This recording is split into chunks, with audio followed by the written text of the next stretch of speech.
So next, I'm going to bring up our co-founder, my co-founder, Marc Campbell, who's also our CTO, to talk about what we've learned and what we've been sort of recommending around storage. I think this is a really complex topic, and so we wanted to have Marc kind of explain out our position on it. Great. Yeah, so as Grant mentioned, I want to spend some time here talking about storage and like what we've learned about storage, and like it's a hard problem, and why, like what our recommendations are and why the recommendations are what they are.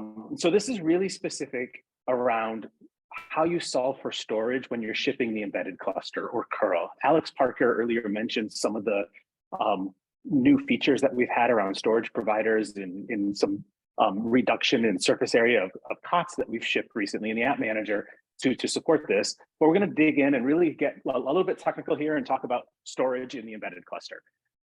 Before we do, like set it up a little bit, like why is this a problem specifically for the embedded cluster, right? Like there's a lot of folks running Kubernetes in managed Kubernetes offerings out there, and you don't really think twice about storage. If you're spinning up an EKS cluster, like that's just part of the stack.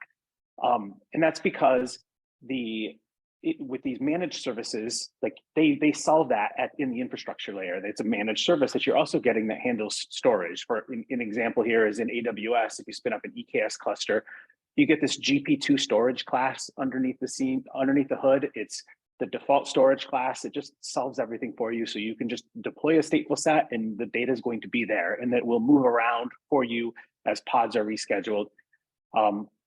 Embedded clusters still have the same requirement, right? Like most applications still need to deploy stateful components, but you don't have that benefit of the cloud services that are just solving for the storage like requirement for you. So you have to figure out how to solve for that. And if you don't solve for it right up front, you can often end up with some support issues that you don't detect until it's a little bit late, right? Down the road, a day 2 type problem, you'll detect it in your customer environment for the first time. And that's just not when you want to be debugging why storage is broken or why like data loss is happening or something like this.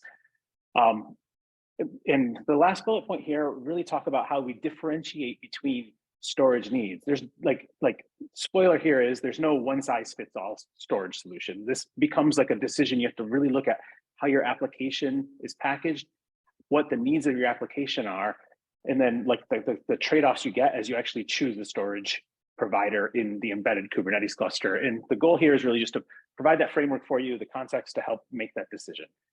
The core of it, the decision kind of comes down to this. And if you look at the way storage in different components or your application require storage, you can either have infrastructure replication or application replication. This is obviously, you don't need any replication if you're shipping single node Kubernetes clusters. So like this slide is not that super interesting in that scenario. But as soon as you're shipping to multiple nodes, you have to think, how is the data going to be resilient and replicated across all the different nodes? On the left, we have infrastructure replication, and that's basically an application or a component. Think Postgres is kind of the classic example here. It's going to spin up a single pod by default and create a volume, and then expect to serve that data. Now, if that node disappears, Kubernetes will reschedule Postgres to another node, and the data better be there, or else it's starting up as an empty database, which is unlikely to be what the intent was of shipping Postgres. So in that case, the cluster itself, something in the infrastructure has to be responsible for storing multiple copies of the data across multiple nodes to make sure that that data is resilient and available in the event that a node is lost or a pod is rescheduled. On the right-hand side, we have application replication. And like a classic example here is Elasticsearch. You might run Elasticsearch across, you have a 3-node cluster running on-prem and Elasticsearch is a component and you want to run multiple instances of it. Well, like some applications will automatically replicate the data at the application layer, like using a proprietary technology, using something built into the application stack, and that will handle replicating the data across multiple nodes. In those scenarios, Kubernetes can just reschedule the pods as needed. If a node fails, a new node comes up, the pod gets rescheduled, and the application recovers or puts itself back into a healthy state because it knows how to replicate the data that's necessary for that pod over to the new one. Couple examples here. I mentioned two as I described it, but infrastructure replication is kind of like classic databases, Postgres, MySQL. I threw MinIO on here. MinIO is interesting because the default configuration works this way also, where it's going to write everything into, if you have one replica, it's totally fine and it works great. But if that replica gets scheduled to another pod or another node, you lose the data. The data doesn't follow it along. So in that case, you need infrastructure to replicate that data across multiple nodes in the cluster. And on the right, application replication, there's Elasticsearch, Kafka, Mongo. Applications like this that you often see horizontally distributed, multiple replicas running, or some of the more modern cloud native implementations of the databases on the left, CockroachDB instead of Postgres, or Vitess, and other horizontally distributed databases. And one of the features of them is they'll actually handle application replication. And MinIO here, again, it's kind of an example. Not every application component's like this, but MinIO can be configured to work with application replication or not application replication. You kind of have to understand that and then configure the application in a certain way. So to solve this, Perl, our embedded cluster product, has support for you when you're writing the spec for what's included in your curl spec to say, here's the storage provider I want. And our recommendation here is to choose OpenEBS LocalPV. That's the default. That's like kind of like think of that as a target. Hopefully your application can support this. This is the best case scenario, the simplest thing. Any single node installation, that's all you need. There's no infrastructure replication at all happening here. So if you are targeting only single node clusters, or if all of the components inside your application handle application replication, like maybe you're shipping MongoDB as the data store, then you can get away with OpenEBS LocalPV. There's no infrastructure replication happening here. It's a very simple storage provider, and it's going to work, and it's going to be reliable. It's going to be, depending on your application, it's going to be at least resilient, if not highly available, to support downtime. We also support Rook. Rook and Ceph is our recommendation for multi-node clusters that need infrastructure replication.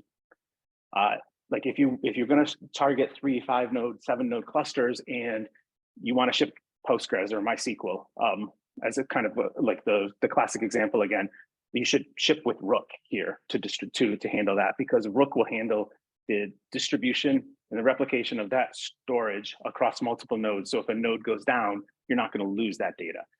Just point out that in that scenario, like, you have to really understand your application and how that failover works, because it's resilient where that data is going to be available on another node, but it's not necessarily HA. This doesn't enable any magic where you can start to run multiple copies of Postgres and share the same data source or anything like this.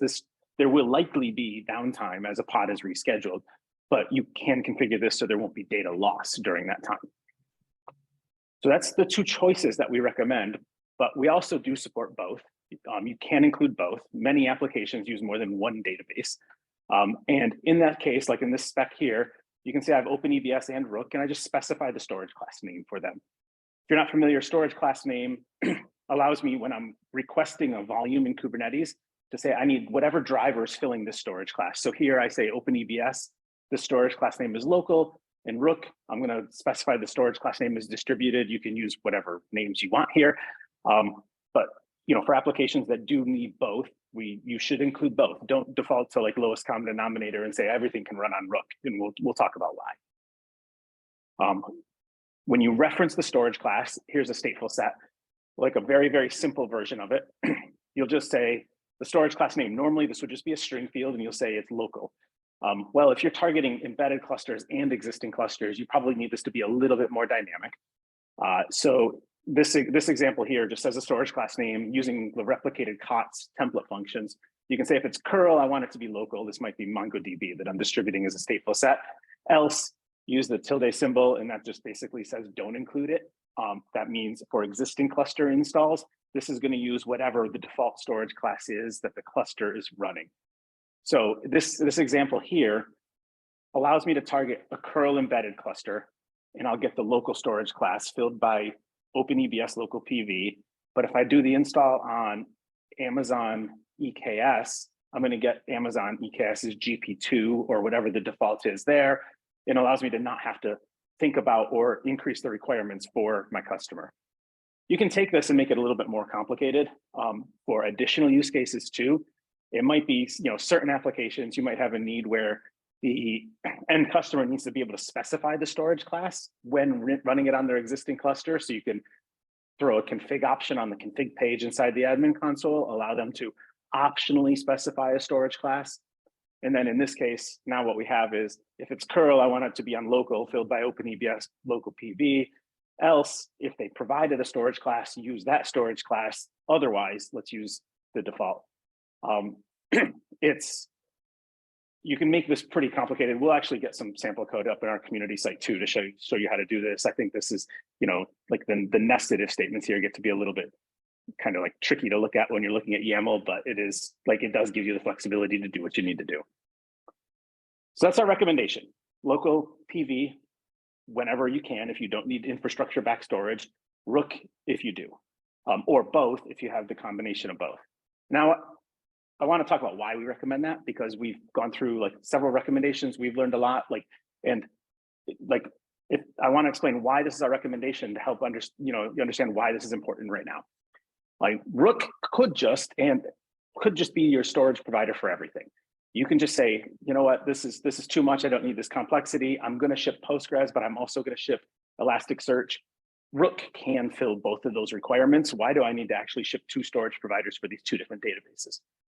Well, the first point is, if you ship Rook and the application is handling in replication, you're going to waste space. You're also adding more complexity, and it's difficult to support. Rook, if you don't need Rook, it is more complicated. Like we love Rook. I'm not trying to like discourage anybody from using Rook, but don't use Rook unless you actually need to use Rook, because it's Rook. Rook is an operator that drives Ceph, and this is complex, mature, but complex technology. And you don't want it in there if you don't actually need that complexity. Performance when you're using Rook is definitely going to be slower than LocalPV. Like you might have a server, your customer's running a server that has SSDs or spinning disks. And then when you back it with Rook, it's effectively network storage is the way that performance is going to be. So if you're backing something like Elasticsearch with Rook, Elasticsearch is not going to be anywhere near as performant as it would be if you just connected it to LocalPV, because LocalPV writes to disk. Like you're not dependent on the network. And some applications start to get a little less reliable and pretty flaky when the storage gets very, very slow on them. And additionally, with Rook, you have to bring your customer has to bring an additional block device, an additional like mounted but unformatted disk for Rook to be able to use. If you don't need that, let's not ask our customers to actually bring additional disks in. An example here at the bottom, excuse me, is Elasticsearch. Like in this example here, I show what if I actually did back Elasticsearch by Rook, and I have a 3-node cluster running 3 replicas of Elasticsearch backed by Rook. Well, Elasticsearch is going to handle application replication of that data. So I have 3 pods running, and let's say it's 100 gigs of storage in this example here that Elasticsearch is going to store. So these 3 pods, these numbers are kind of rough, and like there's optimizations here, but like think of it this way, it's a good way to think about it. Those 3 replicas of Elasticsearch are each going to use 100 gigs of disk in the stateful set in order to operate. Well, if I back it by Rook, now Rook sees those 3 volumes as 3 totally separate volumes that need to be distributed across the cluster. And there's 3 nodes in this cluster. So it's not just that, it sees 3 volumes instead of 1. So it replicates all 3 of those volumes across every node in the cluster for resiliency and redundancy, meaning I end up with 9 total copies of that data, not just 3. So that 100 gig requirement for Elasticsearch turns into nearly a terabyte requirement. And that just, it's slower, it uses a lot more space, it's more complicated. Like use Rook for Postgres, use Rook for MySQL, use Rook when needed, but don't use it when you don't need these benefits. So another reason to think about this early is that changing storage is difficult. Every storage provider maps that storage, and the implementation details is pretty specific to that storage provider, which means later on, if you decide, oh, I don't want this anymore, I'm going to switch from Rook to LocalPV for this particular stateful set component, it's not just change this text file and then it's done. Like the data actually has to be migrated, which can handle downtime. Think about like running large multi-terabyte data migrations in a disconnected air-gapped environment without downtime. There's a lot of tricks to be able to do it. Now, we do have some functionality inside the embedded Kubernetes project inside curl that handles some specific migration patterns. And like if you do end up in a scenario where you need to migrate from one storage provider to another, like reach out, because that's part of what we actually do try to do with curl. We can't migrate from any to any or anything like that right now, but an example, we can actually migrate from Longhorn to Rook in order to help get everybody on the latest version of Rook. There are a lot of choices when choosing CSI, when choosing your storage provider. I've been talking about Rook and OpenEBS LocalPV. At the bottom here, I list like the Kubernetes doc lists over 100 production CSI implementations. They're not all the same though. These aren't just a drop-in replacement, pick which one you want. Like all of these are very specific to the environment that you're running it on, or they're specific to like your application's needs. Today, we recommend, we've gone through, not all 100 of them, but we've gone through many of these. We've evaluated like the features that they have, and we are able to support and strongly recommend Rook and OpenEBS for reliability, performance, application portability. Like today, Longhorn is available as an add-on inside curl. We don't recommend a new application to use it right now. Longhorn, Rook can be a complete replacement for the functionality of Longhorn. Rook is backed by Ceph, which is more mature. Like we've seen like a really good success with Rook.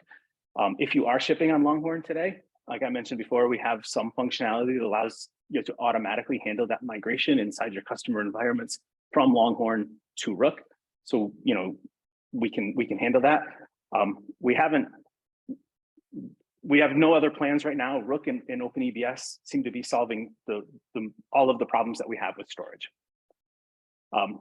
Compare 100 different CSI providers to what the application requirements might be, and then you start to like build that map in the matrix of what the actual choices you actually have for the application.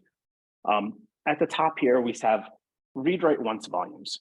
So in Kubernetes, a read-write once volume is just a very standard volume. It's a volume disk that's attached to one instance of one pod running somewhere. And it's basically, you know, it can read, it can write to it. It's like a directory that's been mounted, kind of, think of it that way. OpenEBS LocalPV and Rook both support that. Implementation-wise, behind the scenes, they're very different. OpenEBS is just mounting it to a place on that disk that the Kubernetes cluster is running on.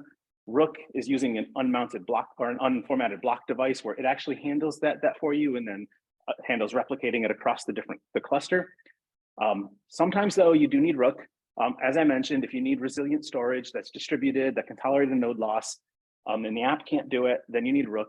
There's also other stuff. You know, Kubernetes has a concept of read-write many volumes. And that's a volume that multiple pods can mount and read and write to at the same time. OpenEBS LocalPV does not support that, even if it's running on one node. So in that case, you do have to switch to Rook in order to support that. Rook does support RWX volumes. If you do find yourself considering using read-write many volumes, I would look to see if there's an option to not do that, simply because it's going to make the application less portable. Like not every cloud provider, if you're going to ship to existing cluster installs, not every cloud provider ships out of the box with support for read-write many volumes either. And so while that might put you in a scenario where you can definitely support it for embedded clusters, but it's going to create an additional challenge to install into existing clusters for certain cloud providers or other managed Kubernetes offerings. And so just really think about how to make the application portable and accessible to more users. And why does all this matter? Why do you have to like spend so much time thinking about storage? Like, kind of comes down to simplicity. Like we support issues, a lot of support issues come up because of storage, because a node fails, or you want to do a migration from one data center to another, and how do you handle the storage? Less components to install means quicker to install, higher success rate to install. It also means less requirements for your end customers, right? They don't have to provide additional block devices. It's just going to be easier. Simple is easier. Reliable. Well, you want the application to be reliable. This is kind of going to go the opposite way for a second. If you choose LocalPV on a 3-node cluster and then you run the wrong component on that, the application might install really quickly and it might work great for the first few days, and then a node fails and then there's data loss. And that's bad. Like we want to avoid data loss. The customer is going to expect the application to continue to run. So thinking about storage up front helps you deliver a reliable application. Scalability, when you think about that customer who wants to be able to scale from 3 nodes to 6 to 7 to 10 nodes, or like go from 1 to larger numbers of nodes, you want to understand how the storage requirements are going to change, how that data is going to be migrated around that cluster, how it'll be distributed. You want to think how much data they're going to need as they add additional nodes in, as they scale, like that kind of the classic example of Elasticsearch there. As they scale Elasticsearch up to more replicas, you should understand whether that's also going to increase the disk space that's needed versus just the amount of CPU and memory that's needed in the cluster.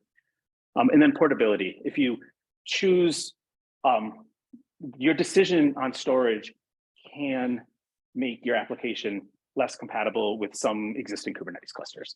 And so understanding portability and understanding how storage impacts portability is really important. So our recommendation, again, is to ship with LocalPV unless you need distributed storage. But before you do ship with LocalPV, a couple of tips, a couple of things that we just want to encourage is to spin up a multi-node cluster if you're going to support multi-node clusters running LocalPV, and then delete nodes and make sure that the application stays running. Make sure you didn't forget about a Redis instance or something like this that might be running that is using that disk, and then now all that data is gone. That would be terrible. You'd rather find out about that now than obviously in your customer environment. And then learn how to recover from a failed node. Every application or component that handles application level storage distribution is going to handle failed node recovery a little bit different. Like these are proprietary application specific implementations of data replication. And so it might be that it's totally fine in this database that's horizontally distributed. If you lose a node, it's LocalPV backed, you lose a node, everything might be totally fine and continue to run, but it knows, right? The component knows that there's a node missing. And so it's always going to be reporting in a degraded state forever until you go in and tell it, yeah, that node's not coming back anymore. So forget about that node. Just learn how to do that while you're in like a lab or a QA or your dev environment, because, customers are going to open up a support issue. They're going to say, hey, the application's in a degraded state. Everything's running fine, but like, I'd like this to not be orange anymore. I'd like it to go back to green on the dashboard. And so it'd be great to understand and have your support team know how to put that back into a good place. And then just a couple of kind of bullet points here about what you should know, like, limitations or things that aren't necessarily immediately obvious in the curl product right now. First, if you do include both OpenEBS, LocalPV, and Rook, regardless of what name you choose, Rook is going to be the default storage class. So if you can name LocalPV default and Rook distributed, but Rook will still be the default storage class if you don't specify a storage class name. This just means you have to opt into the local storage class whenever you want the local storage class if you are distributing both. And today, if you actually do need multi-node and single node installs and you need Rook, there's a limitation right now where you really can't have a single curl spec to do that, because you would end up just using Rook to back everything inside a single node cluster, which is not ideal. We are aware of that, and that's something that we are planning to address in some upcoming releases in the embedded Kubernetes cluster. But right now, in that specific scenario of single node and multi-node install targets that need both Rook and LocalPV, you're gonna have to have 2 different specs and manage 2 different channels right now in the product. And that's it. There's a lot there to talk about storage.